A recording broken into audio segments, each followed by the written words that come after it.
arrintan waxaa la dhahaa Abriil iyo Abakoriso.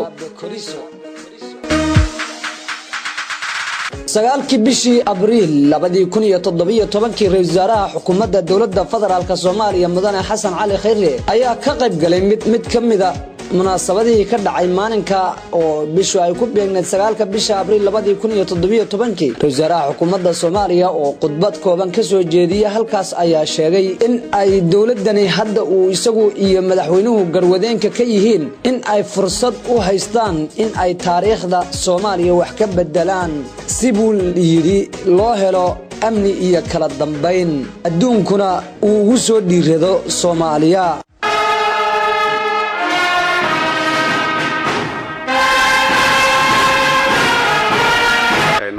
musuqmaasuqa la dagaalana baranaana madaxda Soomaaliyeed in runta loo sheegi karo maantay waxaan fursad u leenahay inaan wax ka bedelno taariikhda iyo mustaqbalka ummadda Soomaaliyeed waxaan jeclaan lahaa inaan isu dul qaadano taariikhda ummadda Soomaaliyeedna wax ka bedelno dalkeenu waxa uu leeyahay maantay fursad uu ku gaari karo meeshii aan rabnay laakiin waa inaan aqbalnaa kow inaan dalka wada leenahay labo inaan wax walba maanta la samayn karin laakiin haddaan dul qaadano berito inuu roob dhi'i karo iyo saddex inaan badinay saabinaada 19 Abriil 2017 ra'iisul wasaaraha xukuumadda federaalka Soomaaliya iyo wafdigu hogaaminayo ayaa waxa ay booqasho ku tageen xeebta Liido oo dadweyne aad u fara badan oo Soomaaliyeed gaar ahaan dhalinyaro u badan ay ku damaashaadayeen xeebta Liido ra'iisul wasaaraha ayaa isagoo lugeynaya uu dhalinyaradii halkaas ku sugnayd waxa uu la dhaxmaray salaan isagoona ganacsatada waratooyinka ku haysta xeebta Liidana la fadhiistay kana dhageystay ganacsiga isagoona dhiirigelin u sameeyay ra'iisul wasaaraha xukuumadda federaalka Soomaaliya waa kan mid kamida dhalinyarada ku sugnaa xeebta Liido oo uu ra'iisul wasaaruhu wareysanayo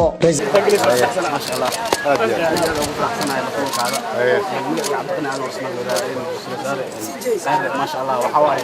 dadku waa wada qeyraysan si loo farxo ايوه maxaa qabtaadi hadda aniga arday ahay medicine bartaan ma sha Allah dhakhtar noqone dalkaada aad u caawin doonta insha Allah shirkad sana internship class ma sha aad ugu faraxsanahay tababarkan haye Soomaali hadaan nahay maanta halka xanuun ugu weyn u haysto waxa waaye dadka Soomaaliyeed oo hadeertan soo qaxay oo dhibaataysan oo qof kasta dareenkaas ku jiro ما dhaxdaas masaajid aan jimco ku tukanay sheekh ka hadlay dadka dhibaatada haysto wuxuu dhahay uu ka wada inoo walaah inta meesha oo dameerka haysto way wadays marka dawladdeena cusub ra'iisul wasaaraha ayaa sheegay in rabitaanka dhalinyarada iyo dadka shacabka ay ku shaqeynayso xukuumaddiisu dadkaad u qiiroonaysid oo saasaad dadkaad u dhaxaysanaysid waa waxyaabaha aan rajada ka qabo inay Soomaaliyadu soo celinayso annaga waa ogtahay dawlad ahaan waxaan ka shaqeynaa inaan isku dayno annaga inaan isku tashano sidii aniga aan dawladda ugu soo biiray dadka Soomaaliyeed waxa laga aruuriyay 3 milyan oo dollar lacagtaas gobol walba Soomaaliya kamida aan geynaa meel walba dad Soomaaliyeed joogaan inta ilaahay idankii dadkeena ay dhibka ka bixi doonaan ma jooji doona hadii ilaahay adiga iyo dhalinyarada facaada hadaa hal dollar isku aruurin kartiin 22 Abriil 2017 ra'iisul wasaaraha xukuumadda federaalka Soomaaliya ayaa waxa ay gaareen degmada Dayniile mid kamid ah hay'adaha caawiya dadka barakacayaasha ay raashin ugu qaybinaysay dad masaakiin oo halkaas ku soo barakacay waqtigii abaaruhu ka jireen ra'iisul wasaaraha oo kelmado kooban ka jeediyay goobtaas ayaa sheegay in mar walba ay isku tashato Soomaalidu balse aan laga sugin cid kale wax waxaan nimid degmada Dayniile oo hay'adda United Arab Emirates Red Crescent Society ay mucaawinad ugu qaybinayso dad barakacayaal iyo dad dhibaataysan oo dhibaatadaas ay ka timid abaaraha ba'an ee dalka ka jira kuwaas oo meelaha qaar kood ku aafeeyay dad badan oo Soomaaliyeed in dad badan oo ka mid ah dawladda iyo xukuumadda iyo madaxda qaranka ay joogaan degmada Daynile maanta oo Jimco ah oon ka qayb qaadanay inaan isugu nimaadno halkan si dad wax loogu qaybiyo oo wax lagu diirsado. waxaan mar labaad dadka Soomaaliyeed ka codsanayaa meel walba ay joogaan sidii aan sheegay marar hore in ay isku dayaan wax walba ay awoodaan inay dadkooda ku soo taageeraan. waxaan u sheegayaa dadka Soomaaliyeed in meel walba hooyo Soomaaliyeed iyo caruur Soomaaliyeed iyo aabba Soomaaliyeed iyo walaalka Soomaali ah ama walaasha ay ku dhibaataysan tahay. 27 Abriil 2017 Ra'iisul Wasaaraha Xukuumadda Dowladda Federaalka Soomaaliya ayaa ka qayb galay xaflad lacag loogu ururinayay abaaraha ka jira dalka. Ra'iisul Wasaaraha oo khudbad kooban ka jeediyay goobtaas ayaa sheegay in shacabka Soomaaliyeed ay soo sheegaan qof dawladda kamida oo ku kacay musuqmaasuq si aan ula xisaabtama buu yiri Ra'iisul Wasaare Xasan Cali Khayre.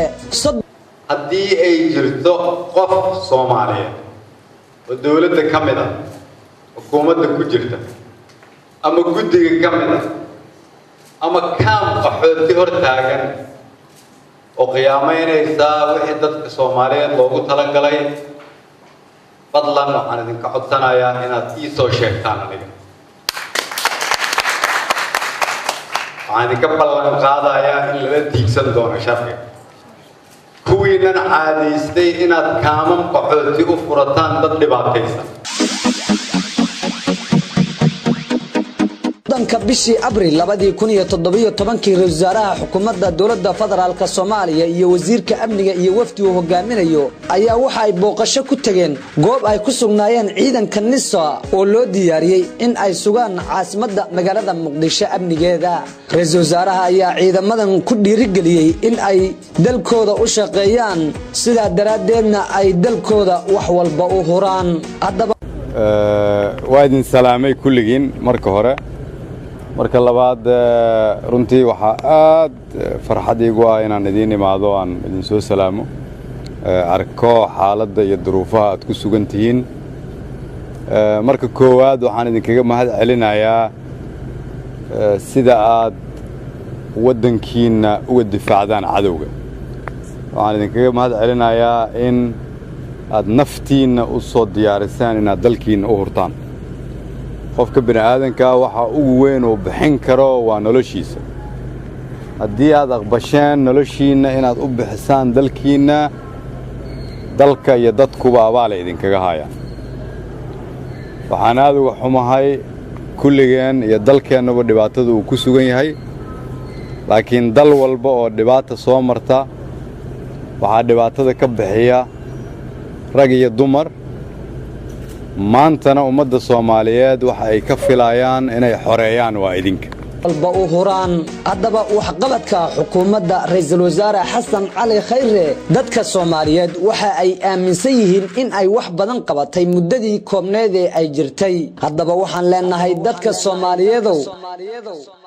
ha la garab istaago dawladdiina si aan horumar iyo nabad iyo kala dambeyn u gaadhno.